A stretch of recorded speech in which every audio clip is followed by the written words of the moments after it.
Hello, my name is Sue Monks-Rickett and my husband Chris Monks-Rickett. We're going to be sharing with you some thoughts and some training and some experience on listening skills today. We are both registered accredited counsellors with the Association of Christian Counsellors, and I'm the chair of that body. And some of the material that we're using today has come from a course that Association of Christian Counsellors, ACC, has developed called the Resourcing Pastoral Care course, and also some from longer day training days that we would put on with regard to listening skills. So this is just a snippet really of more extensive training around listening and the importance of listening. So why do we listen? Well, when we first started our counselling training, we were taught that you needed 3 skills for counselling: listen, listen, and listen. And Mark Twain said this: if we were supposed to talk more than we listen, we would have 2 tongues and 1 ear. But we haven't. We've got 2 ears and 1 tongue, and we should use them in that proportion in any relationship, and especially in any caring relationship that we find ourselves in. Listening is not the same as hearing. Hearing is the process by which we take in sounds, whereas listening actually requires a lot more than that. Listening means that we have to focus on the other person and we have to pay attention. We have to pay attention not just to what's being said, but how it's being said. Not just to the story, but how it's being told. What's being left unsaid. What may only be partially being said. And we often need to be aware of both verbal and non-verbal communication. When we listen, it's the process of receiving, constructing meaning from, and responding to spoken and non-verbal messages. To hear something, we need to listen with thoughtful attention. Henri Nouwen, who some of you may have heard of, said this about listening: listening is much more than allowing another to talk while we wait for a chance to respond. Listening is paying full attention to the other and welcoming them into our very being. The beauty of listening is that those who are listened to start to feel accepted, start to take our words more seriously, and are discovering their true selves. Someone called Brian H. McGill, who's an author and speaker on human rights, said this: one of the most sincere forms of respect is actually listening to what another person has to say. And so that's starting thoughts really about the importance of listening. But today we're going to look at who do we listen to, and we're going to look at 3 aspects of that. That as Christians we listen to God, we listen to ourselves, and we listen to others. So if we start with thinking about listening to God, why do we listen to God, we might ask? What part does that have in when we listen to other people? Well, we may listen to God for guidance and wisdom. We may have been in situations where we haven't known the right words to say or what not to say, and we've asked God for guidance about it, either before or in an emergency during meeting with someone. We might listen to God so that we can see the other person from the perspective that He has them, to love the other person as Jesus loves them. We might listen to God so that we can care for ourselves as we care for others, so that we take care of our own spirituality, our own well-being. And how do we listen to God? Well, there's no right way of listening to God. For each of us it will be different. For some of us it might involve liturgical prayers, reading the Bible, listening to music, sitting in silence. Whatever it is, it will be what's right for us. And we may listen to God in that moment when we're listening to someone else. We may listen to God before we go to visit someone else, before we go to spend time with them. Or we may just do it as a result of sort of our regular, everyday spiritual well-being. All of them are important, and all of them are part of our listening process. Perhaps one of the most difficult things is those times when it appears that God is silent. When we desperately want to hear from him, or the person that we're trying to care for perhaps wants to hear from God, and it appears as though there's a deafening silence. When it seems as though God isn't hearing our prayers, as though God is far away. And in those times, our natural tendency can be that we want to fill the vacuum. We just want to say something. We want to come up with some kind of answer for the other person. But actually, that often when we try to fill that void is when we say those trite things, those things that don't stand authentic and sincere, those unhelpful things. And so it's really difficult to deal with the silence sometimes. But it's about being honest with ourselves and others, admitting that we'd love to hear what God was saying, but at the moment we can't hear anything. It's about accepting that we don't know, that there's uncertainty around, that there's always a mystery with God. We don't necessarily know his timing, we don't know his purposes. Accepting that because of that, we may have fears, we may have anxieties. The person we're trying to listen to may have fears and anxieties. And knowing that in the middle of all of it, God is with us. And knowing too what our limitations are. We can't just make things happen. We can't sum up a good answer. But being honest with the other person, being honest with ourselves, and sitting with them in the silence may be the best thing that we can do. I'd like you to look at this diagram that's coming up. I just want to spend a short time looking at what do we need to listen to in ourselves and why we need to do it. I just sort of think, I don't know how much any of us have sort of spent time reflecting on ourselves. It's not self-indulgence. It's actually a really crucial part of being able to care is to know who we are. So what are our own thoughts and feelings? Our own values and beliefs? Our own fears and prejudices? Time to think about this because some of them can be quite unconscious. We're not aware we're doing things, but things we know. People, our own hurts and disappointments in life, because we do have them. Our own doubts and our uncertainties. Our attitudes and behaviours. Our abilities, we've got abilities, and our limitations. Our own hopes and expectations, because they're ours, they're not the other person's.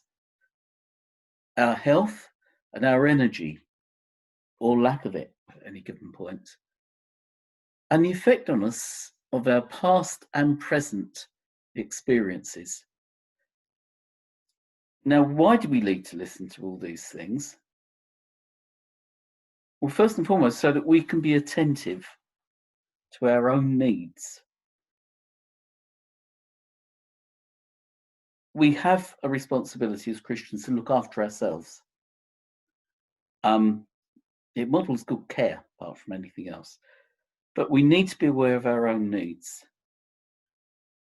And this can sound negative, but there's a positive in this, so that we can avoid some blunders in listening to people, that we do not relate to others consciously or more likely unconsciously.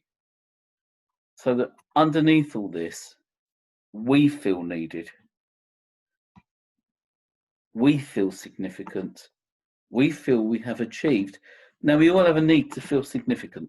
I'm telling you that now. We have our needs, and we have a need to feel significant. We have a need to belong. That's how we're created. And it's good to feel we've achieved things. There's nothing wrong with that.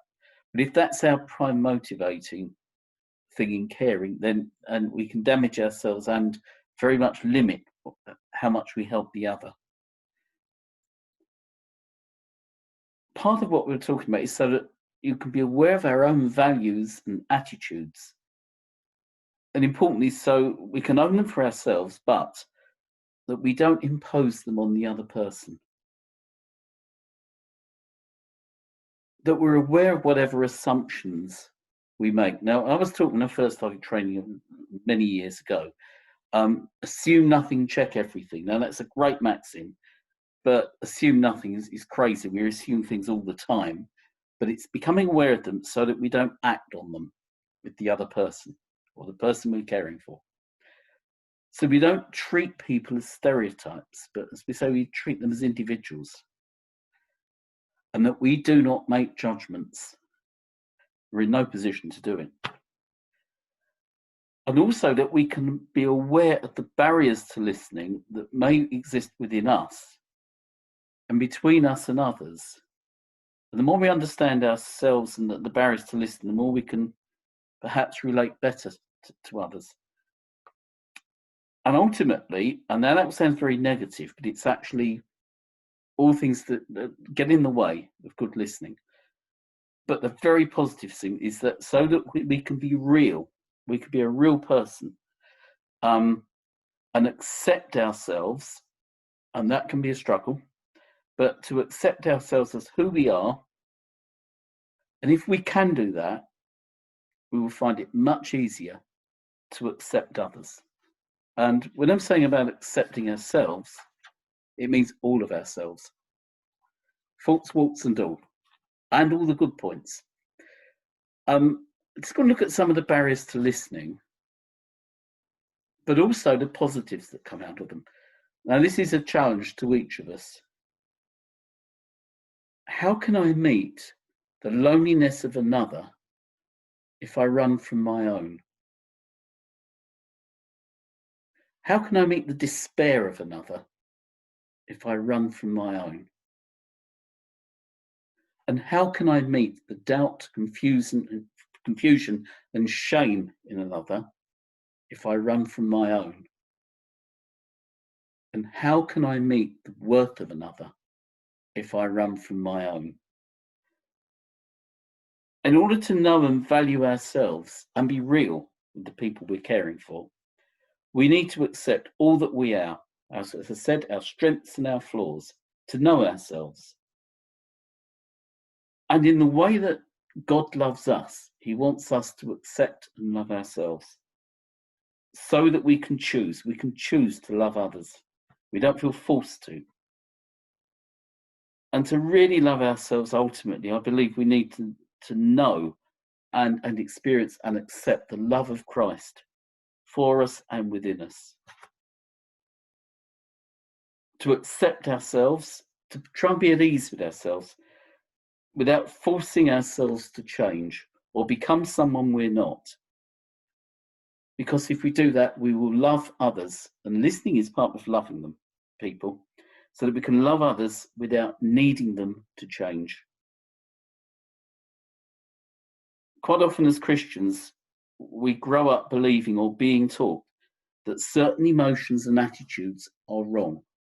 If you look at this diagram, half of it's in a sort of shadow.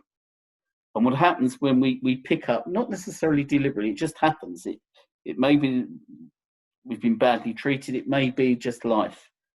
But parts of who we are wrong. We are wrong as such. You see this, we see this in the counselling when people come, the family that never gets angry, the couple that never ever argue, that always copes. As Christians, we never express any doubt. It's completely unreal. And all those emotions that we're told are wrong, we push into something called a shadow, a part of our shadow. But the problem for us as listeners, as carers, is they simply don't go away. And the more we push them down and the more we ignore them or try and fight against them, the more powerful they become. And then they'll jump out and get us in the most inappropriate ways, and usually at the most inappropriate times. But also, from the point of view of caring for others, the things that we do not want to acknowledge and accept in ourselves are the things that we will often not be able to tolerate in others. Just think about all the conflicts that go on in life. Those are the things that wind us up, make us angry with others. So what we press down is it's not about getting rid of things, it's about just accepting and being aware. The more we try to ignore the stuff we push down, the more it will influence detrimentally how we can listen to others. So this is an encouragement to be ourselves. Now, if you're going to get in listening roles, and that we know what's going on, it's being recorded right at the end of June 2020, we know what's happening. There are certain psychological mechanisms that are very common in conversations and in listening skills, very common indeed. It will have happened to you. We may have done this to others, and they will happen. Quite a lot of them are just pass unnoticed, but these are the things that can really affect us and how we're listening. There we are. You are the listener. In this case, it is a male listener and a female being listened to, being cared for. But that's just the way it was drawn. Now, something called projection. And this is a defense mechanism which operates unconsciously. We don't think it through. Where people use to cope with difficult feelings or emotions that they don't want to own. So you project the feelings or emotions that you have, that they have, but do not like onto someone else, rather than admitting to or dealing with them and taking ownership of them. And you, the listener, will be on the receiving end of this at times. You're always so angry with me. I don't admit it, but I get very angry as the person being cared for. Now, we may do this to others as well. But if this happens to you, you might think, am I really angry? No. Do I always get angry? Am I always so angry? No. This is somebody else just projecting onto you some of their own needs and what they don't accept about themselves. There is another form where we get treated in if you like, an archetypal role or function rather than being the individual. And that happens in relationships as well, and in listening relationships. So you might find yourself being treated as God with skin on or something. You aren't. We have God within us, but we're not God himself. Or whoever. And we can do this to others as well. So it's just a thing to be aware of. And the other major one, and probably the most common one that happens, that interferes with listening relationship, is called transference. I think we really must know this if we can listen to it. It's so commonplace. I'll explain the diagram in a second. Just think for a second. Have you ever taken an instant liking to somebody or an instant disliking to somebody, and you've absolutely no idea why? No, particularly if you just don't, you react against somebody, and no matter how hard you try and get along with them and how pleasantly they may treat you, there is just something, and that can be in reverse as the listener. I'll try and explain this again. There you are, the pastoral carer, looking terribly relaxed. I hope not carrying a clipboard. And there you are, the person you are caring for, the person who wants to be listened to. And you're being yourself, you're listening as well as you can, you're relaxed, and you're not getting anywhere because the person is sitting there experiencing the feeling and thought of my pastoral carer, my listener will laugh at my feelings if I express them. And it's nothing to do with you. It's because we've called it a parent figure. It doesn't have to be a real parent, but somebody of influence has always laughed at me and my feelings in the past. And that explains what happens. It's the process of responding to someone or something as if they were someone or something else. And people do not realize it's going on.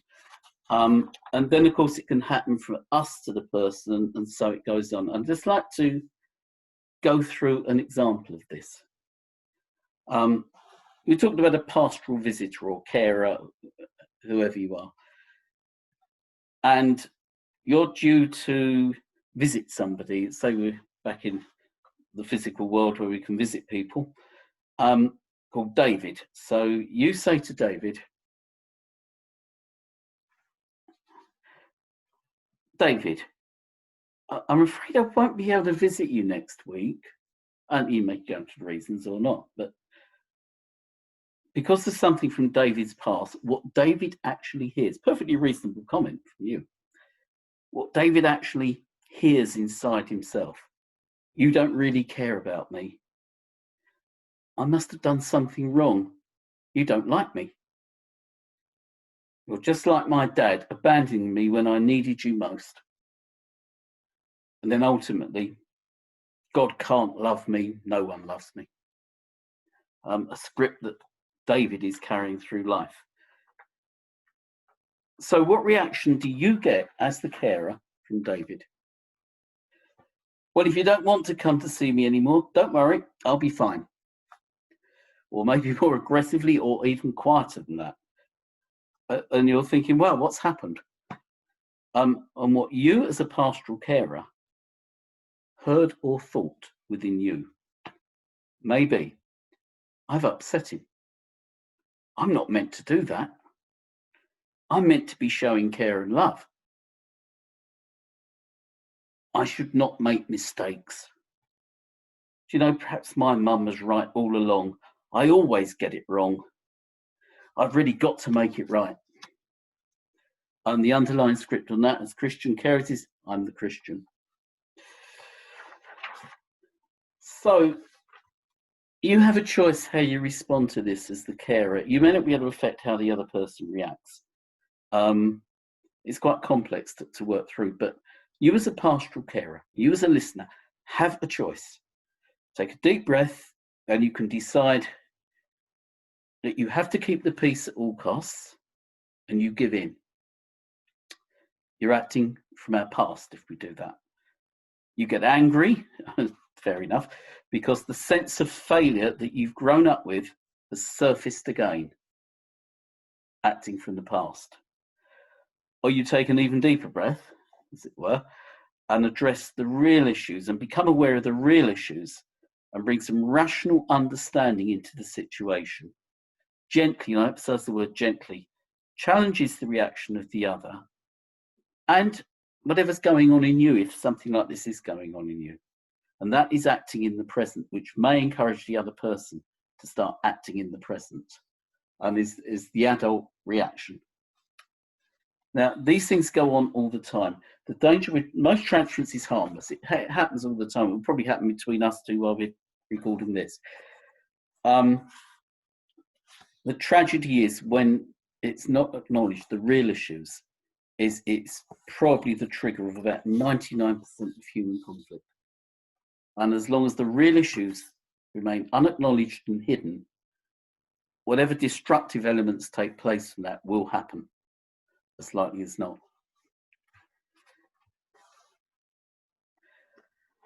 Okay, so we've looked quite a bit at listening to ourselves, and sometimes people wonder if that's important, but it really is. If we're going to listen to others well, we really need to listen to ourselves for all of the reasons that Chris spoke about, and to be aware when we're talking to people what's going on within us. So we're now going to just move on to listening to others and think about, why is it important to listen? Well, I'm just going to show you a little diagram about what modern listening has been described as. And it's this: modern conversation are often described as a dialogue of the deaf. And you can see that there's two people just speaking at each other with their hands over their ears. And the message puts it very well in a quote from Proverbs 18 verse 13.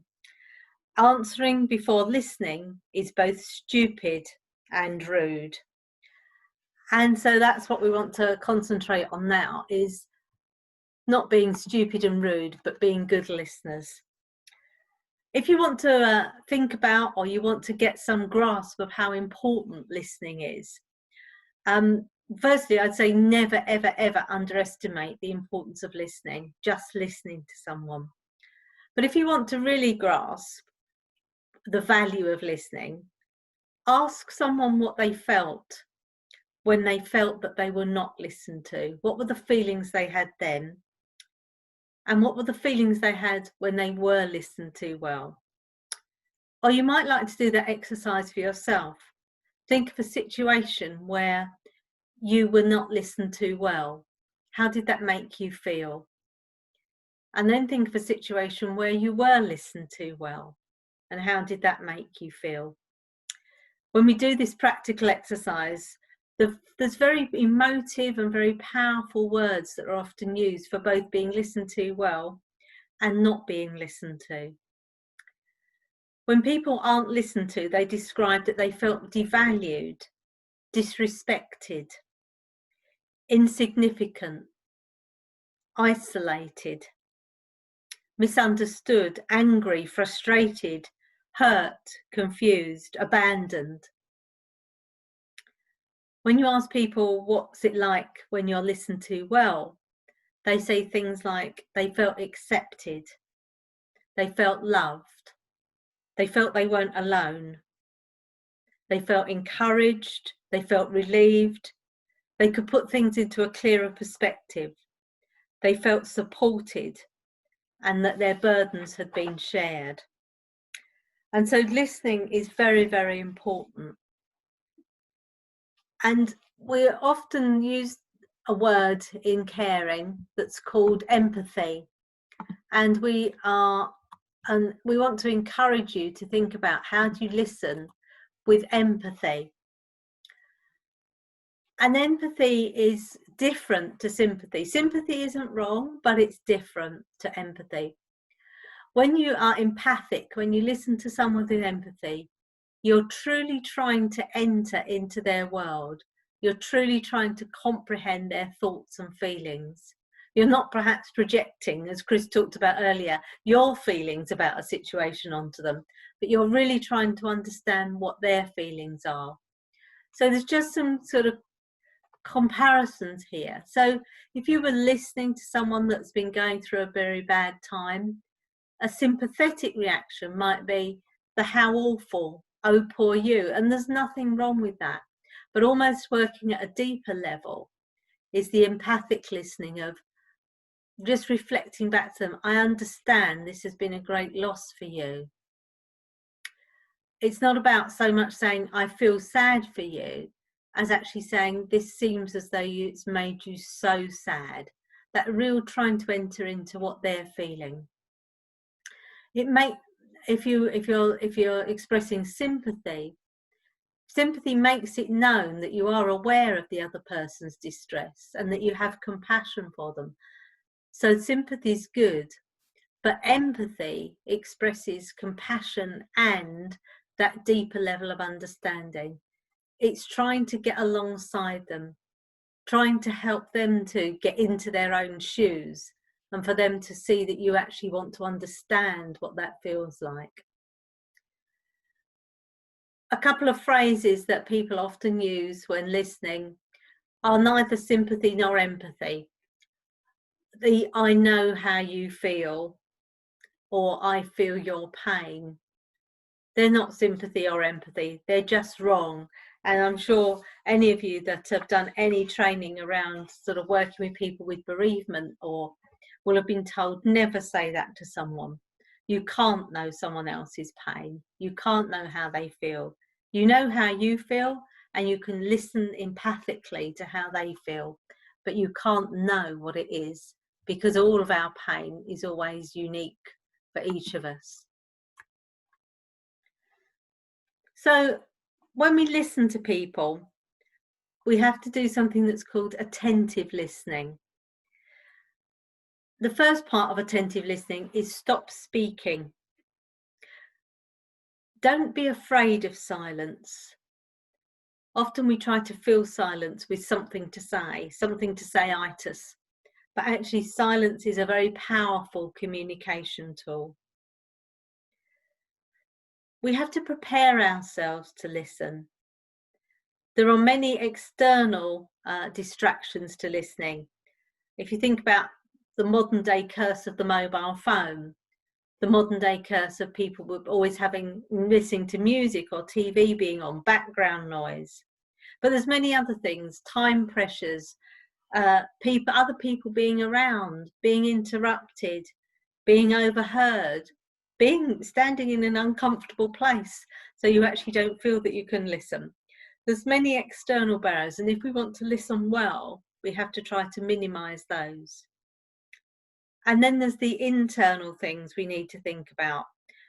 The stuff that Chris has shared earlier about our shadow, what we don't want to hear about ourselves, we won't want to hear from someone else, projection, transference. But there's also things like we often listen to someone trying to formulate the answer. So we're not actually listening. We've got our own agenda. We're trying to work out what we say next. We may have made assumptions and preconceived ideas. We may have got it already fixed in our mind how we can solve the situation. And so we've stopped listening and we've moved on to the answer before the person has a time to speak. So if we're going to listen attentively, we need to allow time for the other person. We need to be attentive to their behaviour and to ours, to our facial expressions, to our body language. How are we sitting? We need to be attentive to how we reflect in our facial expression, back to them what we're hearing. We listen to more than just words. We listen to the tone of voice, to the half-finished sentences. We listen to those hesitations. We listen to what they're saying in terms of feelings and emotions, as well as the facts. And we show that we are in a listening position by the way that we respond to them, by the way that we use our body language, by our expressions, by our gestures. And when we listen to several things. We participate in a process. We have to choose to be part of that process. And we listen to several things, which I'm going to just share with you now.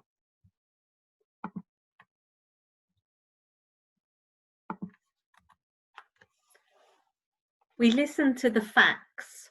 In anything that someone's telling us, it's a story, something that's happened to them. There's facts. We listen to their experience. We listen to their feelings. We listen to their thoughts. And we listen to their behaviours. So it's just a little scenario here. Someone says, I'm worried about my memory. I've really been struggling to concentrate and recall important details. And yesterday I missed a prayer meeting that I was meant to be leading or helping to lead.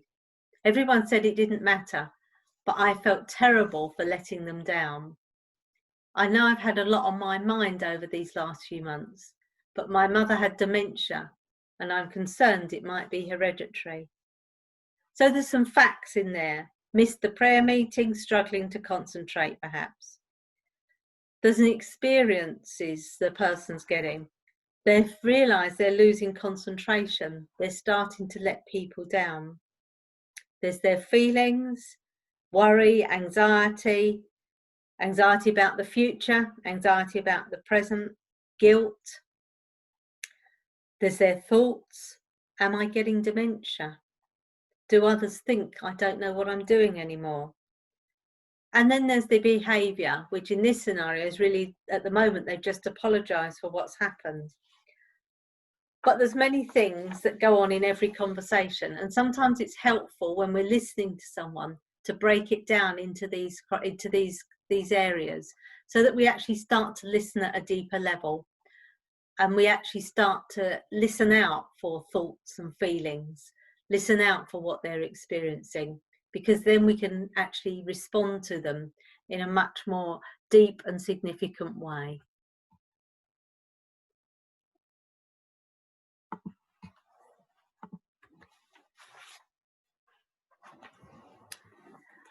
Okay, so we're going to do a little exercise in a moment. So we're going to do something called reflective listening, and Chris is just going to talk to you a bit about what reflective listening is, and then we're going to do a little demonstration. Reflective listening is a skill that's used quite possibly more than any other skill in professional counselling. It's a way of allowing the person to speak and then reflecting or paraphrasing back to them what you think you've heard. There are comments back. You let people speak, and then you say things to them like this. It seems to me as though you are saying, that sounds as though, I sense that you're telling me this. And comments like that. Sometimes the last phrase somebody says, I've really been feeling down today. Okay, you've been feeling down today. Helps people to open up. And the value of this, the absolute value of this, is that it shows that we're involved and interested, not just in the conversation, but the person. And it's an incredibly empowering and affirming skill to do this with them. And people feel that they're really being listened to. It builds relationships and it builds rapport, because if we're not trusted as listeners, we won't hear anything worth listening to. It shows value and respect for the person and their story. And it also enables the speaker to hear again what they have said, and they can reflect on it and what it means to them. Above all, it also, I said about not acting on our assumptions, it checks that our own as listeners, our own understanding is correct. And it also encourages us as listeners not to fall into the trap of imposing our own agenda, deciding what needs to be done next and now, because that's not what we're there for as listeners. Now, this is a demo. It's one we use on the course. It's never gone quite exactly the same twice when we've done it. So I didn't forget what I said last time. But we do an exercise with people on our pastoral care course, ACC, where it's a nice, safe topic. My favourite place I've been to in the world, or something like this. So I sometimes surprise Susan and pick somewhere else than what she's expecting, but I won't stay. So it's just to show the skills. We wouldn't normally be sitting alongside each other to do it, but limitations of computers.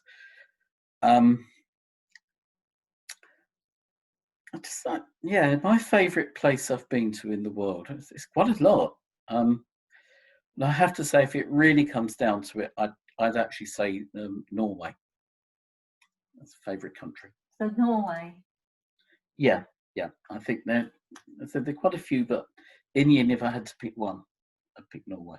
So it sounds so there's a few places to pick, but that's your favourite. You sort of reflected, and that's your favourite. Norway's your favourite. Yeah, I think that sums it up very well. Yeah. And what's about Norway? It does depend a bit on the weather, I have to say. I've been there and seen the midnight sun and the northern lights in winter, not at the same moment. There's something about the space, the light, the scenery. It's just a different world.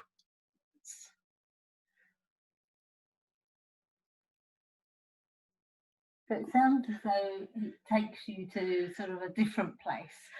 The light, the scenery, everything about it creates some kind of different place for you. Yeah. There are other really lovely parts of the world, don't get me wrong, but it's one of those places, and I'm thinking about it either on a clear, cold night or a lovely sunny day. We are in a different world, and there's the whole sense of history, but there's something beyond. There's something that brings you almost closer to creation.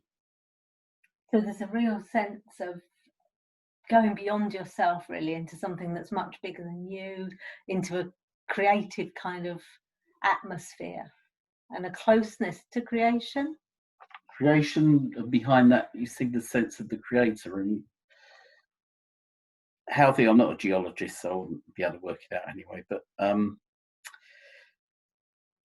you could just sit and stare at it and live in it. It's just absolutely stunning, and just something like you've gone to a different world and there's something beyond. So it sounds as though it's a place of real going beyond yourself, going into a place of great sort of inspiringness about creativity that somehow draws you closer to the creator. Yeah, absolutely. It's the sort of place I could just sit there and just keep looking at it.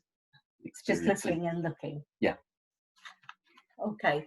That's actually quite honest, by the way, of my part. It tells you something about my personality and how I function. Okay, the value, you see what's drawn out. I've got to the end of that. I know, right, I did know it, but I know what it means to me. I know what it really means to me, as far as I can describe it. I'd like to just move on quickly to talk about the use of questions. And questioning people. If you want to know about how not to question people, how not to use questions, watch quite a lot of TV interviews with politicians. You get 15 questions fired at them like machine guns. It's one of the ways not to, because we're not after trying to trip people up or prove a point by asking questions and listening. What we're doing is looking for clarification and understanding. Again, this ties in with some of what we said about reflecting back and so on. For showing encouragement also shows you're actually listening and interested in going further and understanding. And it also helps you as a listener to keep focused, and it helps the other person to keep focused. There are different types of questions. Start by saying about closed and open questions. Closed questions are those sort of things that can guarantee to result in a yes/no answer. Are you? Did you? Was it? Something like this. There are times when it's appropriate, but often the use of questioning in a listening and a pastoral sort of encounter is we want to go deeper, to try and encourage the person to open up, give us more information, without appearing to interrogate someone, which is, if you look interviews on TV, you know what I mean. But there is a time to actually almost like reflecting back. It can be used as a reflecting back question. Do I understand? That's Sue said a couple of times in that. You reflect. Do I take it then that you meant that? Yes. And that's the right answer to it. Yes, you got it right. Or they may well say no. No, you've not quite got it. And then you can open things up. Second type of question is an open question, which will be used more frequently. These are the sort of how, where, when, what, who. And it is, if you get an answer at all, if the person wants to respond, requires something more or produces something more than just yes, no. Now, why is an open question, but people find it's like being interrogated, being given a third degree, and it's inclined to make the speaker, the listener, the person who's speaking, take a very defensive stand, feel there's something wrong. So you can ask what sort of reasons. People find that a lot easier to deal with. Try and remember not to use the word why. It's just one of those things. As I said on TV, asking multiple questions, several questions in one, is like to be extremely confusing. And sometimes when you hear the barrage coming at people, I'm thinking if I was sitting there, I might say, sorry, what was the fifth one again? leading questions. So if you watch courtroom dramas, Perry Mason is back on TV from the 50s and 60s during lockdown, and that's a leading question, and so an objection. This is where you actually are making a suggestion. You're almost encouraging somebody. You shouldn't use these, because you're likely to get the person just to simply confirm your suggestion, rather than getting them to put their own view or opinion. And these sort of questions force your opinion onto them, and they're not helpful. I'd finally say moving on questions. The end, that can be a closed question. Is there anything else you want to tell me? Or it can be what else do you think? Open question, which does encourage somebody to come up with something else. Either irrelevant, a moving on question partly is whether it's time to move on from the conversation at the end by saying, in a nice way, which does encourage the person to choose themselves. Well, is there anything else you want to say? Or have we got to the end of what you're saying? The question should be relevant, we would say, and used sensitively and appropriately. Now, the tone in which questions are delivered is really important, really important. We just like to do another demonstration of a how to and not to. And this is set in an office, so a bit of use your imagination, and the person coming up is meant to just walk in. So there you are. A workplace setting. Hello, Sue. Are you upset? Yes. Why? Someone I know's died. Oh dear. Was she a relative? No. Was she your neighbour? No, he wasn't. He was my friend. Oh. Did he have an illness? No. Did he have an accident? No. Were you with him? No. Would you like a cup of tea and a chocolate biscuit? No. I'm trying to help. Okay, just about every mistake in the book. Now a more appropriate, hopefully a better way of doing this. Hello, Sue. You don't seem yourself. No, I'm not really. It's been a very difficult week. Difficult? Yeah, a friend of mine has died. Oh, I'm really sorry. How did it happen? Well, he committed suicide. It was totally out of the blue. No one really knew that he was struggling so much. And I and everyone's really going to miss him. Well, that sounds like a real shock, and as well as a loss. Yeah, it is. And I'm not sure that I can make the funeral. What will prevent you from doing that? Well, I don't have enough annual leave, and I've got to request some time off, obviously, to go to the funeral. Who might be able to help you? Well, I suppose I could go and talk to our boss, see if I could get some compassionate leave, because that would really help. I know that if I felt that I could go and say goodbye, I would feel better about the whole thing. I've just got a suggestion. Would you like me to cover your desk? And you could go and ask now. Yeah, that would be really helpful, thank you, because I've been worrying about what I should do all day, and I really do need to sort it out. So thank you. Okay. Not a chocolate biscuit in sight. Yeah, it got there, and it's encouraged person has come up with a solution, and something happens. Something comes out of it. I'd like to move on. This is the final bit, really, and something very important about feeling safe in caring. For a person to feel that they are being listened to well, and that's what we're trying to encourage, to listen well, they absolutely must feel safe. And for us as listeners, to be able to listen well, we must feel safe. I'm going to drum this in. It says, "A maxim in caring. God encourages us, love our neighbour as ourselves, not instead of." And the way of turning that on its head, for all caring and listening, is that if, going back to accepting ourselves, if we look after ourselves in the right way, we can feel secure to care for others. But the feeling of safety is really important. Again, otherwise, almost survival needs take over. I'm going to talk about the different types, just briefly about the different types of safety.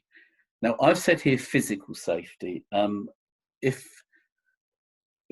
at the moment, and in case there is another COVID wave, we may well be dealing online. One of the interesting things on that is some of the techniques are quite different. And we as counsellors are having to learn them. But I'll just go ahead, like the principles of physical safety and well-being, not being overheard, but not feeling isolated. I think that's a double-edged sword. So you have a degree of privacy, for confidentiality, and but not completely isolated. To ensure that where the person is, and for you, that you feel physically comfortable, and that can happen online as well. Do as I say, don't do as I've got a cushion shoved in my back at the moment. And if you are in a physical setting, a practical setting, try to have a good physical environment. Be aware of noise and drafts and so on. External noise here. Now, I can't guarantee the phone won't ring, but I've shut every door in the house. And we haven't got one. We're in our counselling room at the moment. Be aware of the outside environment. And the need to provide personal space. And again, this is it's difficult online or over the phone, it's slightly different. But if we are with somebody, whilst I'm not suggesting you sit alongside them at a 180-degree angle, try and avoid direct face-to-face stance. People find that threatening, which is a massive problem on Zoom, online. So we talk as counsellors not to sort of have an angle, a safe, so people feel comfortable with each other and still see each other, but that sort of thing. So that is a problem we just need to try and overcome online. It is difficult. It's difficult. Always, please, there's a tendency to want to sort of hug people, so on. Well, we've only been married 30 odd years, so really. No, there's a tendency to want to hug people, or if we're praying with people, or we're going to, and so on. Always ask about touch if you're with somebody on a physical safety. And even if somebody says it's okay, that's a hand on their shoulder or what have you, sometimes, and they may initiate contact with you as long as it's appropriate. Okay.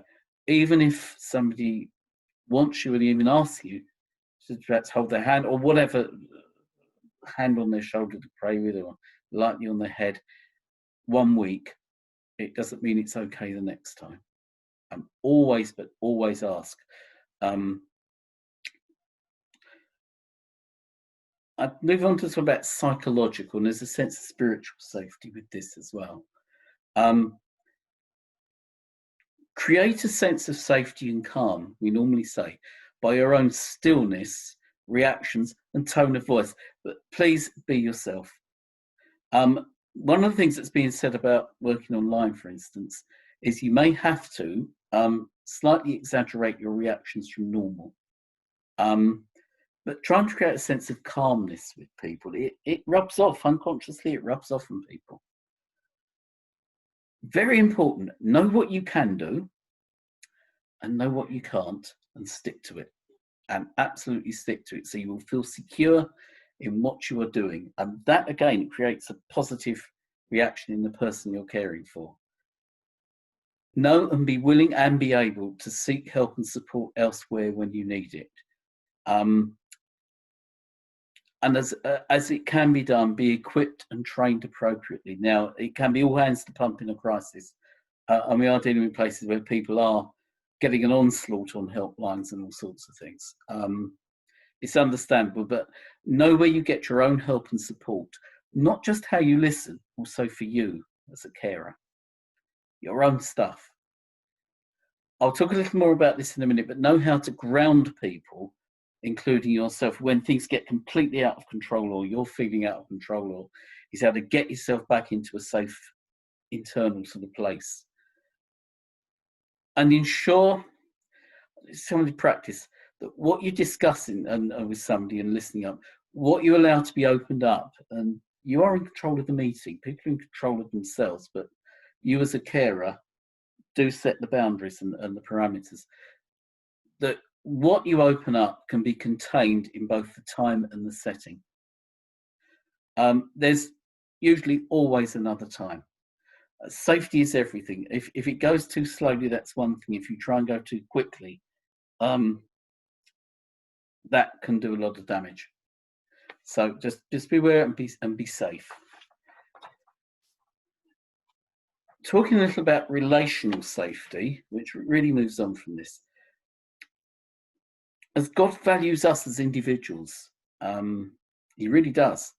He loves us just the way we are, as being made in his image.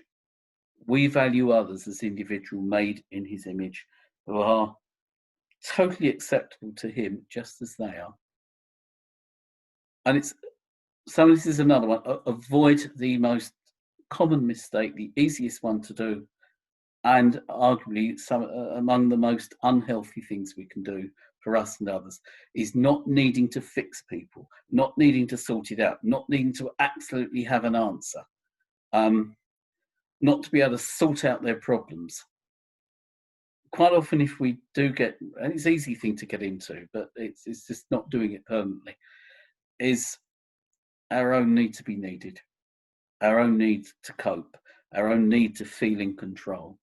And it's something to be aware of and to, if you like, fight against in caring. It doesn't do you any good as a carer, and it doesn't do the person being cared for any good. And the trouble is, it can feel very nice, and people are looking for answers.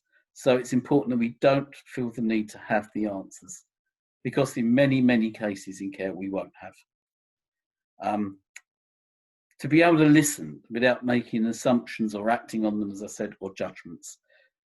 And some personal qualities. Be trustworthy. Be discreet. And be dependable. We sometimes say it's an unreliable lifesaver is a liability. Be dependable. People are looking for you for help. They're looking for you to have a degree of dependability, of trust and reliability. That's basic human qualities, the qualities of God as well within us. To have good boundaries, particularly if it's a formal pastoral setting, you need to have some sort of boundaries, as I said just now, and to be clear about them. If you're in a sort of organisational setting, actually best to have policies, and so that people understand, even better if they're written down. Be aware of and be clear about the level of confidentiality. Now, one trap, never, ever, ever, ever promise total confidentiality, because you may find you're in a situation, and I've known it's happened, the situations have occurred in the current crisis, you suddenly find you've got a major safeguarding issue on your hands with a child or a vulnerable adult, and you have to break confidentiality in those circumstances. And you may have a legal requirement to do so in some cases. You promise, you have a policy on confidentiality and stick to it, and make sure that's explained so that you will normally keep confidences. And it's only on a need to know basis beyond it, not want to know. But you can't ever guarantee absolute confidentiality. And I'm going to talk a little bit about the complicated relationships that go on, particularly within a church setting, and the boundary difficulties. Is just be aware of them. There's nothing we can do to avoid them, or we just spiritually distance ourselves from each other forever, and that's not what God wants. So knowing our policies, having policies, knowing about safeguarding, knowing where to get help, who to go to if we need to. and what to do. It's, if you're in the middle of a crisis, it can be a bit late to actually work out who you need to phone up, who you need to contact. So the more you can get this under your self-control and have a system you know you can trust in and work with, the safer you will feel, and the more at ease you will feel. And we don't want stressed out, unnecessarily stressed out carers, and it can easily happen.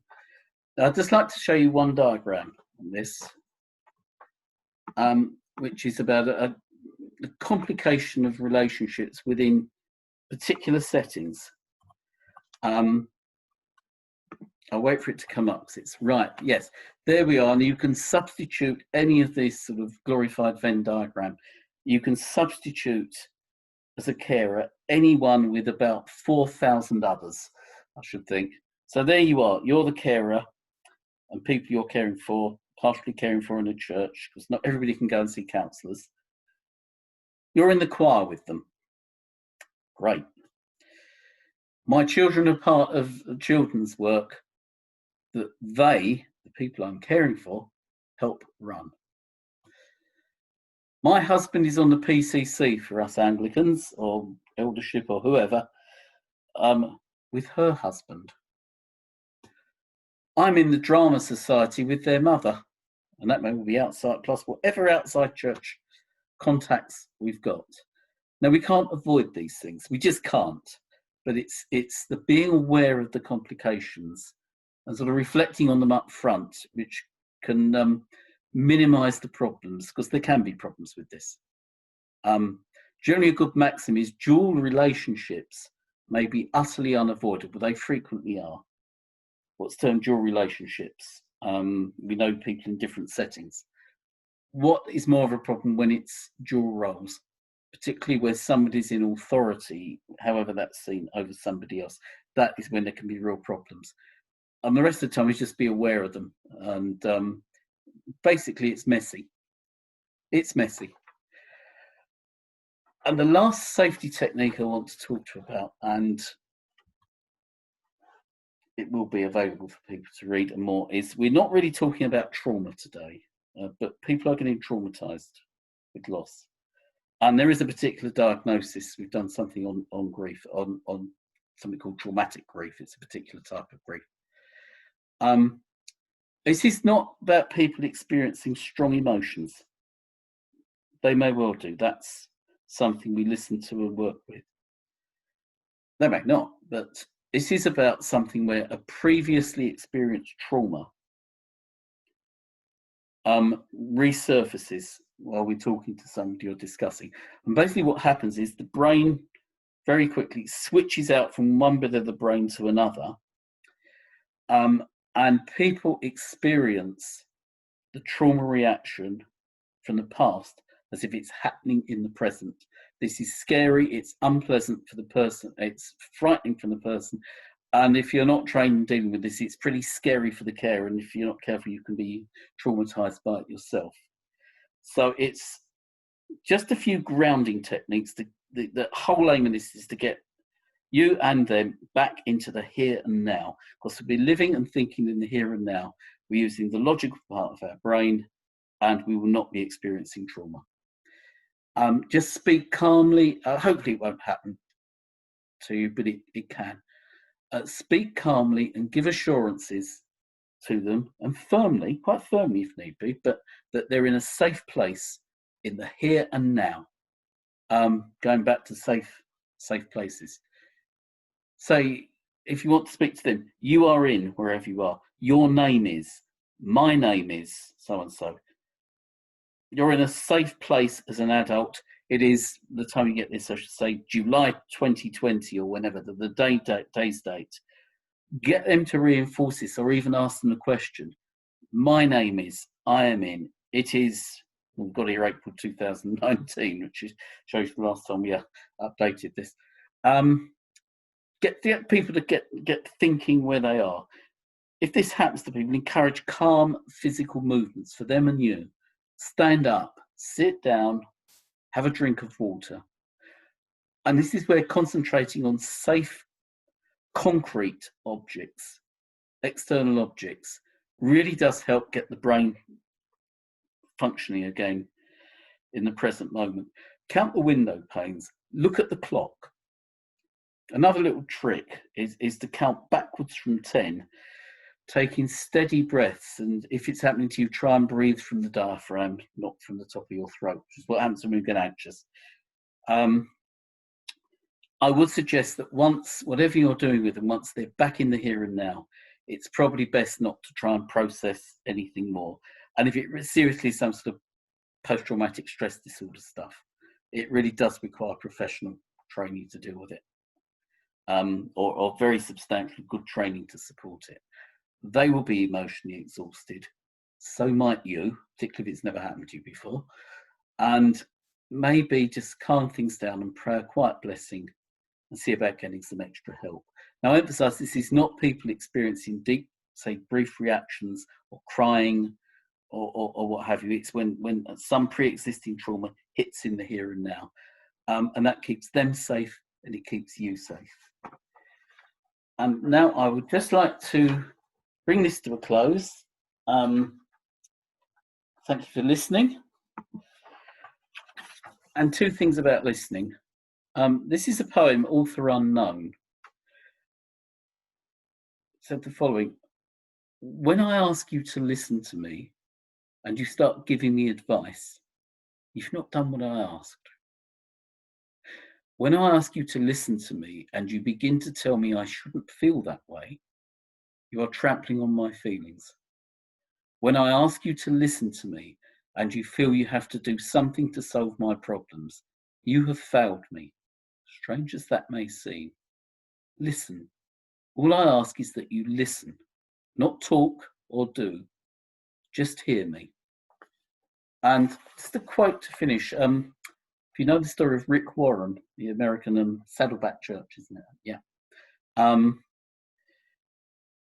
Very sadly, his son, who was quite an effective evangelist, suffered from severe recurrent forms of depression and sadly killed himself. Terribly sad. But Rick Warren said the following: in the darkest times following my son's suicide, it was not words or answers that I needed, but the loving presence of another. And for somebody to be listened to well, and maybe in silence, just listened to, is one of the most affirming, empowering experience, one of the best things we can do for people. And they will find their own hope in the situation. And, you know, we may make mistakes in listenings, but we really care and people pick up if we care. And we're trying to listen to them well. That is an incredible experience of the love of God for them. I wish you joy and good listening, and perhaps we'll encounter each other some other time. Thank you very much for listening. Yeah, thank you for listening to us. And if you want to find out any more information about the Association of Christian Counsellors or the pastoral care training that we offer through ACC, then please go to our website, which is www.acc-uk.org. Thank you.